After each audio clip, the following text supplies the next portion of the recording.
Hello friends, कैसे हैं आप सभी। आप सभी का अपने यूट्यूब चैनल स्मार्ट एजुकेशन की पर स्वागत है। आज का जो हमारा लेसन है वो है हाउ डू ऑर्गेनिज्म रिप्रोड्यूस। ये जो जंतु होते हैं, जीव होते हैं, वो जनन कैसे करते हैं। तो सबसे पहले हमें रिप्रोडक्शन के बारे में पता होना चाहिए। रिप्रोडक्शन होता है क्या है। तो सबसे पहले हम रिप्रोडक्शन के बारे में करेंगे।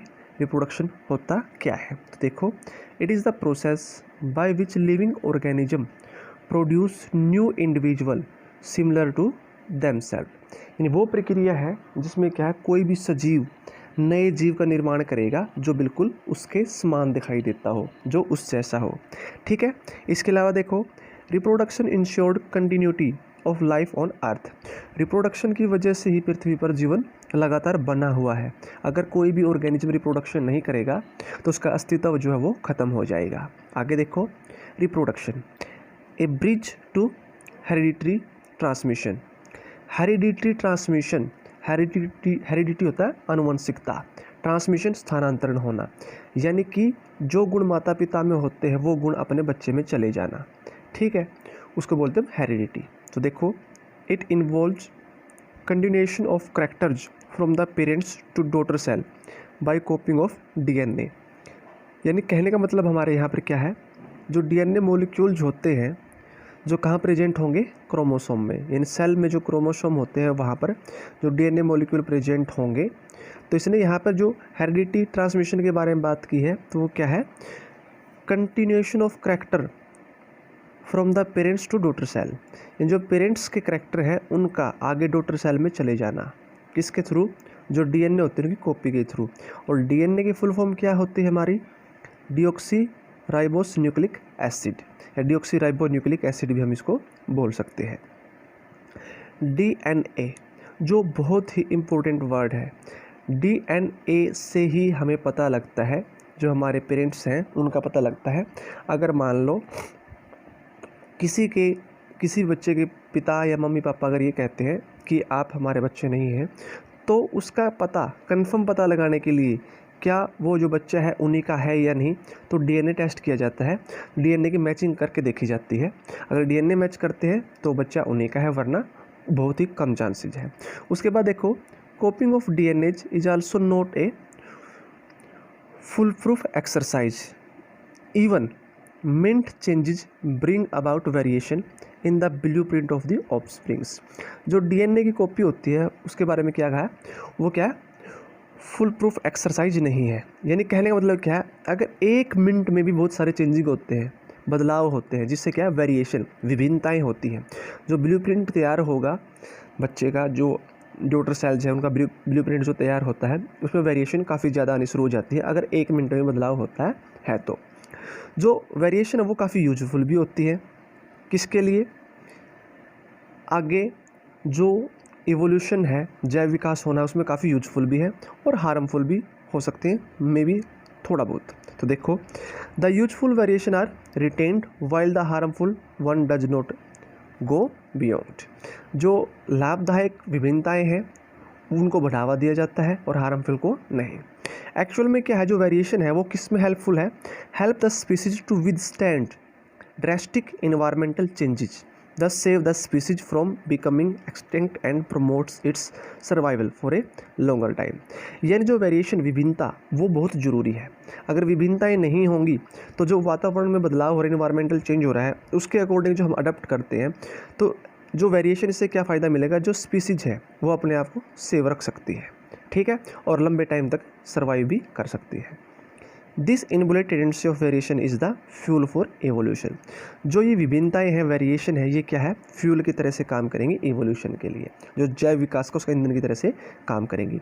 तो ये थी हमारे यहाँ पे बेसिक सी बातें। सबसे पहले हमने रिप्रोडक्शन की प्रोसेस के बारे में किया, रिप्रोडक्शन क्यों ज़रूरी है, इसके अलावा डीएनए की कॉपी के बारे में, डीएनए की फुल फॉर्म, ठीक है। अब हम बात करें रिप्रोडक्शन के बारे में, जो हमारा टॉपिक स्टार्ट होता है रिप्रोडक्शन, जनन।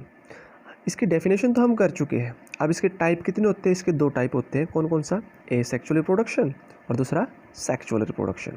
अगर हिंदी में बात करें, लैंगिक जनन और अलैंगिक जनन। जो ए सेक्सुअल रिप्रोडक्शन है ये मोस्टली प्लांट्स के अंदर होता है, और सेक्सुअल रिप्रोडक्शन मोस्टली एनिमल्स और ह्यूमन्स के अंदर। तो देखो, a single parents is involved. A sexual reproduction में सिर्फ एक सिंगल पेरेंट होगा, यानी मेल फीमेल की जरूरत नहीं होगी, सिंगल पेरेंट से काम चल जाएगा। गैमेट नहीं बनेंगे। Progeny is identical to parents, यानी जो पेरेंट है उन्हीं की तरह से जो प्रोजनी का टाइप बोल सकते हो वो सेम टू सेम पेरेंट्स का ही हो गया, यानी फ्यूजन इन अमीबा। अमीबा का आप एग्जाम्पल ले सकते हैं। देखो, बोथ पेरेंट्स इन्वॉल्व होंगे, यानी कि जो मेल होते हैं वो और जो फीमेल होते हैं वो दोनों की इन्वॉल्वमेंट होगी। ठीक है, गैमेट्स बनेंगे। और जो प्रोजनी के बारे में बात करें, जेनेटिकली क्या है, जो पेरेंट्स हैं उनके सिमिलर होगी। तो सबसे पहले हम बात करेंगे ए सेक्सुअल रिप्रोडक्शन के बारे में। तो देखो, जो ए सेक्सुअल रिप्रोडक्शन है उसके बारे में बात कर लेते हैं। Asexual reproduction is extremely useful as a mean of rapid multiplication. It is common in lower plants and animals. जो लोअर लेवल के प्लांट्स और एनिमल्स हैं उनमें ये कॉमन है, उनमें ए सेक्सुअल रिप्रोडक्शन होता है और मल्टीप्लिकेशन में काफ़ी हेल्पफुल होगा, यानी उनके रिप्रोडक्शन में हेल्पफुल होता है। अब हम बात करेंगे जो ए सेक्सुअल रिप्रोडक्शन उसके टाइप्स या उसकी फॉर्म्स के बारे में बात करेंगे। तो वो देखें, सबसे पहले हम बात करेंगे फ्यूजन के बारे में। तो देखो, द पेरेंट सेल डिवाइड्स और split into two daughter cell, binary fusion. Split into माइनरी सेल, मल्टीपल फ्यूजन। तो फ्यूजन के यहाँ पे दो टाइप होते हैं, बाइनरी फ्यूजन और मल्टीपल फ्यूजन। अगर डॉटर सेल दो बने, यानी कि जो सेल डिवाइड होगी और सेल डिवाइड होने के बाद अगर टू डॉटर सेल बनाए तो उसको बोल लेंगे बाइनरी फ्यूजन। अगर दो से ज़्यादा बनाए उसको बोल लेंगे मल्टीपल फ्यूजन्स। ठीक है, उसके बाद आप डायग्राम से देख सकते हो बाइनरी फ्यूजन के बारे में बात करें अमीबा के अंदर। ठीक है, ये अमीबा का डायग्राम है हमारा। तो इस तरह से एक से ये जो हमारे दो बने हैं अमीबा के, ये हमारा बाइनरी फ्यूजन। ठीक है, जो डॉटर अमीबा है ये। ठीक है, उसके बाद देखो बडिंग के बारे में बात करेंगे। तो बडिंग के बारे में देखिए आप ध्यान से, a new organism is produced as an outgrowth of the parent body part. जो भी पेरेंट सेल है उसकी जो आउटग्रोथ यानी बड बनेंगे और उससे उसकी कंप्लीट ग्रोथ होने के बाद, डेवलपमेंट होने के बाद बड अपनी कंप्लीट डेवलपमेंट करेगा और डेवलपमेंट करने के बाद अलग हो जाएगा, उसको बोलते हैं बडिंग। तो डायग्राम से देखें, यीस्ट का एग्जांपल हम लेंगे बडिंग की प्रोसेस में। सबसे पहले हमारी पेरेंट सेल है, पेरेंट सेल से इसमें हमारे यहाँ पर बड बना ये। ठीक है, बड अपने क्या करेगा, डेवलपमेंट पूरी करेगा, डेवलपमेंट करने के बाद इससे बिल्कुल अलग हो जाएगा और इस तरह से हमारे जो नए यीस्ट हैं ये बन जाएंगे। ठीक है, नेक्स्ट है हमारा स्पोर फॉर्मेशन। स्पोर फॉर्मेशन के बारे में देखें हम ध्यान से। तो देखो, स्पोर आर स्मॉल, जो स्पोर है इनको हम छेदी बोल सकते हैं, वो छोटे होते हैं, बल्ब लाइक स्ट्रक्चर होती है, develops at the top of the erect hydra of the fungus plant. Fungus plant का हम एग्जांपल लेंगे, उनमें जो स्पोर होते हैं वो क्या अपनी कंप्लीट डेवलपमेंट करेंगे इस तरीके से। ठीक है, and release into the air and germinate, हवा में छोड़ दिए जाएंगे यहाँ से फिर, और हवा में छोड़ने के बाद क्या है अपन जर्मिनेट होना शुरू हो जाएंगे और जर्मिनेट होने के बाद क्या बनाएंगे, न्यू इंडिविजुअल बनाएंगे। आफ्टर कब, लैंडिंग इनटू फूड और सोयल, जब वो फूड के ऊपर गिरे या मिट्टी के ऊपर गिरेंगे तो क्या है, न्यू इंडिविजुअल बनाना शुरू कर देंगे। आप एग्जाम्पल आप देख सकते हो यहाँ पे, एग्जाम्पल से देखिए। तो ये जो डायग्राम हमारे इसमें ध्यान से देखिए, ये हमारे जो स्पोर है, ठीक है, जर्मिनेट होंगे, सबसे पहले अपनी डेवलपमेंट करेंगे। हाइड्रा का हमने एग्जाम्पल लिया है, सॉरी हाइड्रा का नहीं, हाइपिया का, हाइड्रा का एग्जाम्पल नहीं है हमारा, हाइपा का है। ठीक है, तो कंप्लीट डेवलपमेंट करेंगे। ठीक है, जो ये हमारा ये है इरेक्ट हाइपिया। ठीक है, इनके ऊपर जो स्पोर होंगे अपनी डेवलपमेंट कंप्लीट करने के बाद एयर में रिलीज कर दिए जाएंगे और एयर में रिलीज होने के बाद जर्मिनेट हो जाएंगे और न्यू इंडिविजुअल बनेगा। उसके बाद हम बात करते हैं फ्रेगमेंटेशन के बारे में। फ्रेगमेंटेशन के बारे में देखो, it is the accidental process. मतलब क्या होगा हमारा, देखें, when the broken pieces of an organism या फ्रेगमेंट्स ग्रो इनटू ए कंप्लीट ऑर्गेनिज्म, यानी कि एक्सीडेंटल प्रोसेस, दुर्घटना से होने वाली प्रक्रिया ये बोल सकते हैं आप इसको। हम बात करेंगे स्पाइरोगाइरा के बारे में। इसमें क्या होगा, जो बॉडी है वो डिवाइड हो जाएगी या स्मॉल पीसेज में ब्रेक डाउन हो जाएगी और वो पीसेज अपनी कंप्लीट ग्रोथ करेंगे और ग्रोथ करने के बाद कंप्लीट ऑर्गेनिज्म वहाँ पर हमारा बन जाएगा। ठीक है, उसके बाद हम आगे बात करें, आगे है हमारा रीजनरेशन के बारे में। रीजनरेशन में देखें, when the simple animals like Hydra planaria develop a new individual from their broken older part is known as regeneration.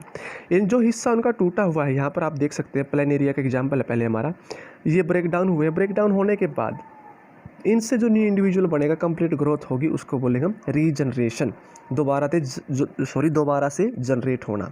दूसरा एग्जाम्पल आप हाइड्रा का ले सकते हैं, ठीक है। उसके बाद हम आगे बात करेंगे वेजिटेटिव प्रोपेगेशन के बारे में। अगर हम वेजिटेटिव प्रोपेगेशन के बारे में बात करें तो ये भी क्या है, रिप्रोडक्शन का एक टाइप है, a mode of reproduction in which part like stem, root, leaves develop into new plant under favourable condition.